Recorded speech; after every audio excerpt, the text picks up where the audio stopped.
আজকে মাটন হচ্ছে, তার আলু ভাজা হচ্ছে। এখানে পেঁয়াজ, ধনেপাতা। আমি তো মাটন চিকেন কিছুই খাই না, খাবে বাবা আর বাবার ছেলে দুজনে। আর মাংস তো গরম জলটা হাত দিয়ে ফেলেছি, এটা হচ্ছে একটু করে যেতে পেঁয়াজ বাটা।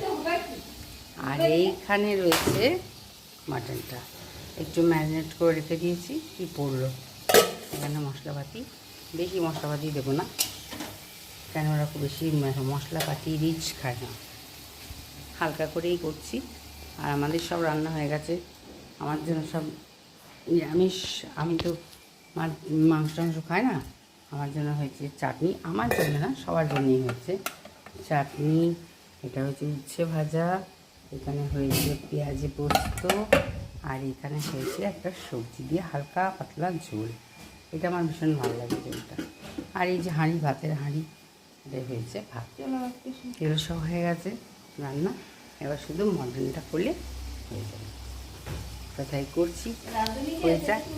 তারপরে আর যে রান্না করলো, অল টোটাল সমস্ত যে রান্না করলো আমার হাউসমেট দিদি, এই যে রেখা রানী, এ হচ্ছে সব করে দিয়েছে।